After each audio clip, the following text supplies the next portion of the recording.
প্রাকৃতিক দুর্যোগ কাটিয়ে বাঙালির পাতে ইলিশ বাজারে ঢুকলো মরশুমের প্রথম ইলিশ। একদিনের ফিশিংয়ে প্রায় 25 টন ইলিশ বাজারে এসেছে। সোমবার সকালে নামখানার খেয়াঘাটে প্রায় 25টি ট্রলার ইলিশ নিয়ে ফিরেছে। মৎস্যজীবীরা জানিয়েছেন, মূলত আবহাওয়া অনুকূলে থাকার কারণে ট্রলারগুলি ভালো ইলিশ পেয়েছে।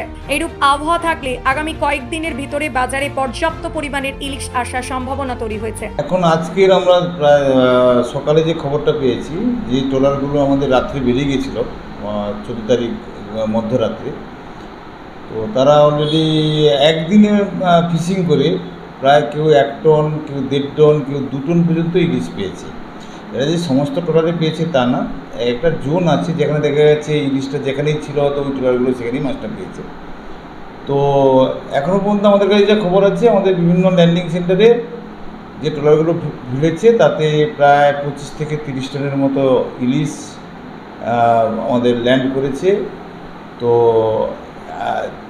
যা ওয়েদার আমরা দেখতে পাচ্ছি তাতে প্রায় যদি এরকম ভালো থাকে তাহলে কিন্তু কন্টিনিউ কিন্তু এই মাছটা আসতে থাকবে। আগামী দিন, পরশু দিন, তারপরের দিন এ করে কিন্তু একটা ভালো সংখ্যক ইলিশ আশা করা যায় যদি ওয়েদার ভালো থাকে।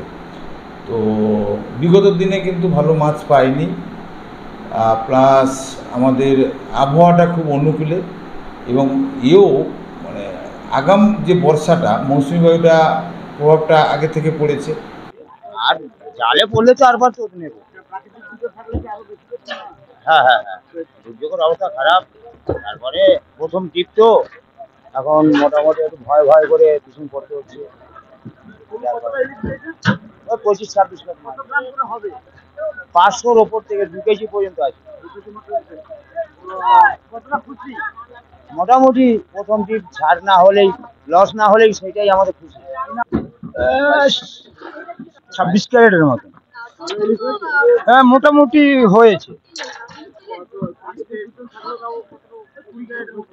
প্রাকৃতিক দুর্যোগের মধ্যেই তো ফিশিং করেছি, করলেও মোটামুটি সাকসেসফুল হয়েছে। কিন্তু ট্রলারের যে অবস্থা হয়েছিল, ট্রলারটা মারি পড়ে যেত।